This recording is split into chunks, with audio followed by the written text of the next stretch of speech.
হাস্যের এই ভিডিওগুলি শুধুমাত্র বিনোদনের জন্য বানানো হয়, এখানে কোনো ক্যাপাবিলিটিকে ছোট করা হয় না। তো প্লিজ কেউ এটাকে সিরিয়াসলি নিও না। তো চলো আজকে এই স্টোরির লাস্ট পার্ট শুরু করা যাক। এরপর পেরিয়ে গেছে বেশ কয়েকটা দিন। জিন জাঙ্কুককে তার বাড়িতে ডেকে পাঠিয়েছে বিয়ের কথাবার্তা বলার জন্য। জাঙ্কুক এসে পরিষ্কার জানিয়েছে সে কোনো আনুষ্ঠানিকভাবে বিয়েটা করতে চায় না, শুধুমাত্র কিছু সামাজিক নিয়ম কানুন মেনেই সে বিয়েটা সম্পন্ন করতে চায়।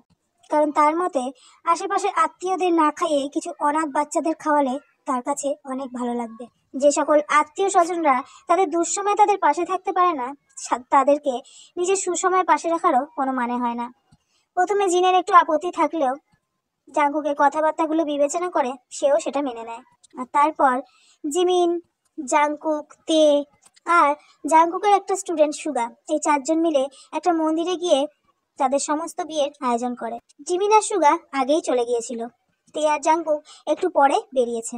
জাঙ্কুকরা সেখানে পৌঁছাতেই ঠাকুরমশাই বিয়ে পড়াতে শুরু করলো। বিয়ে সমস্ত আচার আচরণ মেনে সিঁদুরদানের পর ঠাকুরমশাই জাঙ্কুকের দিকে তাকিয়ে একটু হেসে বললেন, অনেক বিয়ে দিয়েছি, কিন্তু কোনো স্যারা স্টুডেন্টের বিয়ে এই প্রথম দিলাম। জাঙ্কুক অবাক হয়ে ঠাকুরমশাইয়ের দিকে তাকায়, তারপর জিমিনের দিকে। এসব কথা উনি কি করে জানলো? আসলে দাদা ভাই, আমি বুঝেছি, সব গান গাওয়া হয়ে গেছে, আমার প্রেস্টিজটা রইল না। বারে, তুমি স্যার হয়ে স্টুডেন্টকে বিয়ে করতে পারো আর আমরা বললেই দোষ? কেন রে, স্যার হয়ে স্টুডেন্টকে বিয়ে করা কি পাপ নাকি? আমি কি তা বলেছি নাকি? এর মধ্যে সুগা জিমিনের মধ্যে বেশ ভালো একটা বন্ধুত্বপূর্ণ সম্পর্ক তৈরি হয়েছে। হয়তো সুগা জিমিনকে পছন্দও করতে শুরু করেছে, এমনকি জিমিন সুগাকেও। বিয়ে হওয়ার পর জিমিন আর সুগা মিলে জাঙ্কুক আর তেকে জাঙ্কুকদের বাড়িতে নিয়ে আসে। জিন সেখানে আগে থেকেই উপস্থিত ছিল। যেহেতু জাঙ্কুকেরও মা বাবা নেই, তাই জিনই আশীর্বাদের নিয়মটা পূরণ করে। জিমিন আর সুগাকে বলা হয়েছে এই দুদিন তাদের বাড়িতেই থাকতে। আজ জিমিন আর তে একসাথে শোবে, আর জাঙ্কুক আর সুগা একসাথে। কিন্তু জাঙ্কুকের তো কিছুতেই মন ভালো লাগছে না তার প্রিয়তমার জন্য। সে তার তে পাখিকে আর একটা মুহূর্ত চোখের আড়াল করতে পারছে না। রাতে দুজনেই দুজনের ঘরে শুয়ে আছে। জিমিন টুকটাক তের সাথে গল্প করতে করতে একসময় ঘুমিয়ে পড়েছে। এদিকে সুগাও ঘুমের দেশে পাড়ি দিয়েছে অনেকক্ষণ আগেই, কিন্তু জাঙ্কুক আর তের চোখে কিছুতেই ঘুম নেই। এদিকে দুজন দুজনের মুখ আজ দেখতে পারবে না। কিছুক্ষণের মধ্যেই তের ফোনে একটা নোটিফিকেশন ঢোকে। ঘুমিয়ে পড়েছ তে পাখি? জাঙ্কুকের মুখে এই তে পাখি কথাটা শুনলে তের যেন প্রচন্ড লজ্জা বোধ হয়। সে লজ্জিত মুখেই রিপ্লাই করলো, এখনো ঘুমায়নি। তুমি ঘুমাওনি? ঘুম আসছে না তো। পাশের ঘরে যদি বউ থাকে তাহলে কি আর একা একা ঘুম আসে? এখন তো আমার বউটাকে আমার আদর করতে ইচ্ছা করছে, আর যে দূরত্ব ভালো লাগছে না।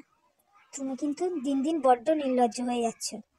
এখনো তো কিছু শুরুই করলাম না, এখনই নির্লজ্জ বানিয়ে দিলে, তাহলে কাল কি বলবে? তোর বাবা, ঘুমাও তো। আই লাভ ইউ তে পাখি।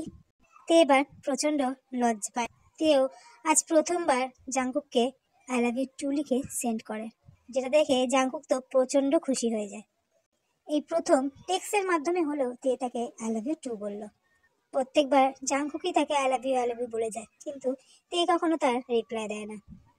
এই আনন্দটা নিয়েই সেদিনকার মতো তারা ঘুমের দেশে পাড়ি দিল। পরদিন সকাল হতেই ভাত কাপড়ের আয়োজন শুরু হয়ে গেছে। জিন একটু বেরিয়েছে কিছু কেনাকাটা করার জন্য। জিমিন রান্নাঘরে রান্না করছিল। সুগাও সেখানে গিয়ে হাজির হয়। কি ব্যাপার এই সময় এখানে? তোমাকে একটা কথা বলার ছিল। দেখো, এসব ব্যাপারে আমিও স্যারের মতন খুব একটা দেরি করতে চাই না। I love you. আমার তোমাকে অনেক পছন্দ হয়েছে, আমি তোমাকে ভালোবেসে ফেলেছি। এবার আই লাভ ইউ টু বলো। জিমিন চুপ করে রইল, অবাক হয়ে সুগার দিকে তাকিয়ে আছে। কি হলো, এভাবে তাকিয়ে কেন আছে? তাড়াতাড়ি আই লাভ ইউ টু বলো, কেউ চলে আসবে তো। তুমি কি করে জানলে আমি তোমাকে সেটা বলবো? আর আমিও তোমাকে পছন্দ করি। ও আমি চোখ দেখেই বুঝে গেছি। কটা মেয়েকে এতদিন প্রপোজ করেছো? একটাও না, তুমি ফার্স্ট। মিথ্যে কথা। সত্যি বলছি। তাহলে এত এক্সপিরিয়েন্স কোথা থেকে এলো? আরে, এই এক্সপিরিয়েন্স এমনি হয়ে যায়। এই যে তুমি আমাকে দেখলে লজ্জা পাও, এতেই বোঝা যায় যে তুমি আমাকে পছন্দ করো। যদি বলে আমি তোমাকে পছন্দ করি না? এই না না, প্লিজ এরম বলো না। তাড়াতাড়ি বলো আই লাভ ইউ টু বলো, আমি আর থাকতে পারছি না। সুগার এরকম পাগলামো দেখে জিমিন হেসে ফেলে। দেখেছো, হাসিতে ফাঁসি। তার মানে তুমি আমাকে ভালোবাসো। এবার তাড়াতাড়ি বলো। জিমিন আবার পিছন ঘুরে রান্না করতে শুরু করে। কি হলো, বলবে না তো? কি হুঁ? হুঁ মানে হুঁ? হুঁ টু বললে হবে না, পরিষ্কার করে বলো। জিমিন একটু লজ্জা পেয়ে বলে, লাভ ইউ টু। কথাটা শেষ হতেই পিছন থেকে সুগা জিমিনকে জড়িয়ে ধরে। আরে কি করছো কি, আন্টি চলে আসবে তো। আসুক বলে জিমিনের গালে একটা কিস করে। জিমিন বড় বড় চোখ করে সুগার দিকে তাকায়। কি হচ্ছেটা কি? আমি যে বললাম, ওই যে বললাম, এসব ব্যাপারে আমি দেরি একদম পছন্দ করি না। আমি বাড়ি গিয়েই বাবা মার সাথে কথা বলবো, আর তোমাকে টুক করে বিয়ে করে নিয়ে চলে যাব। উফ, কি পাগলের পাল্লায় পড়লাম রে বাবা। হুম, এখন সারা জীবন এই পাগলের পাগলামি তোমায় সহ্য করতে হবে। এদিকে তে রেডি হচ্ছিল, কিন্তু ওর ব্লাউজের হুকটা ও কিছুতেই লাগাতে পারছিল না। জিমিনকে কয়েকবার ডেকেছে, কিন্তু কোনো সাড়া পায়নি। তখনই জাংকুক ঘরে ঢোকে। এই অবস্থায় তেকে দেখে জাংকুকের যেন ঘোর লেগে যায়। জাংকুক পিছনে গিয়ে তেকে জড়িয়ে ধরে। কি কি করছোটা কি? এভাবে যদি বউ সামনে দাঁড়িয়ে থাকে, নিজেকে কি করে কন্ট্রোল করি বলো? ছাড়ো, জিমিন চলে আসবে।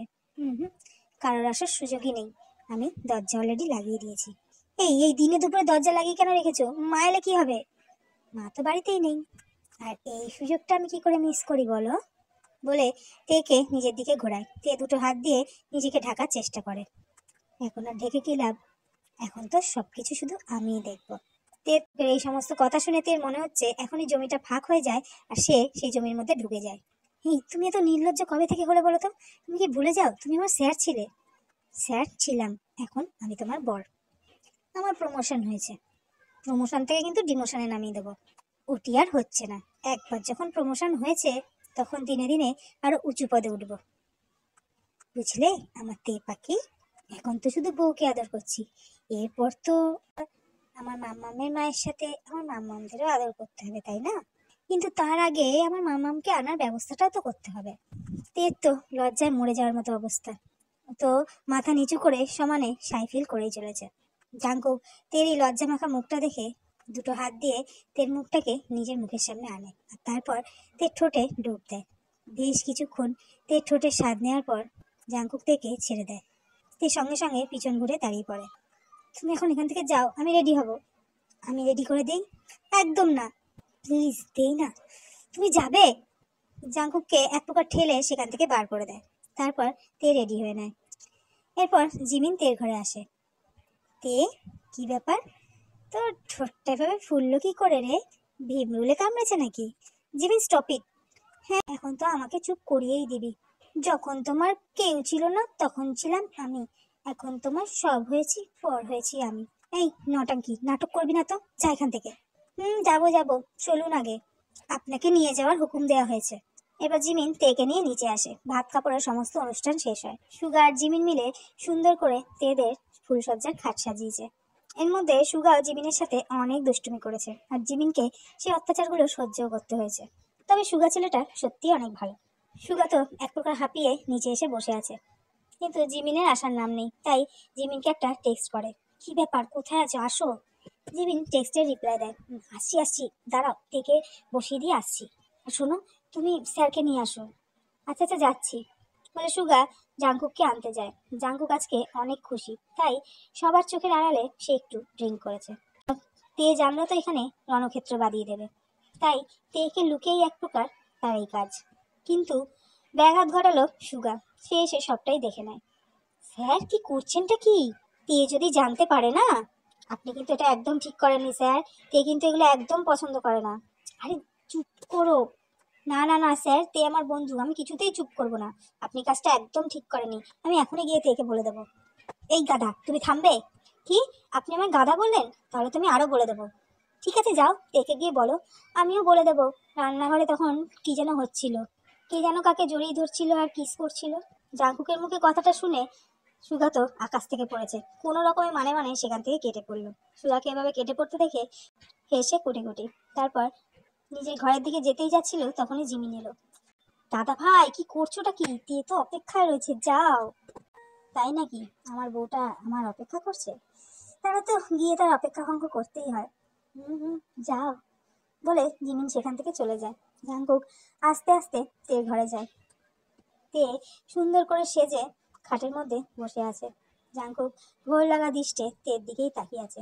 এমনিতেই জাঙ্কুক আজ একটু ড্রিঙ্ক করেছে, তার মধ্যে তেকে নিয়ে তার মনে হাজারো কল্পনা জল্পনা ছিল এতদিন, আজ সেটা সত্যি হতে চলেছে। জাঙ্কুক গিয়ে তের পাশে বসে। জানোতে, তোমাকে এই সাজে দেখার অপেক্ষা আমি কতদিন ধরে করেছি, কতদিন অপেক্ষা করেছি তোমাকে ভালোবাসার। আজ আমি তোমাকে মন ভরে ভালোবাসবো। আজ আমাদের মধ্যে আর কোনো বাধা থাকবে না। স্যার, বলছিলাম কি, তুমি এখন আমাকে স্যার বলে ডাকবে? আপনি সবসময় আমার কাছে স্যার হয়েই থাকবেন। কি, লোক সমাজে তুমি আমাকে স্যার বলবে? লোকে কি বলবে?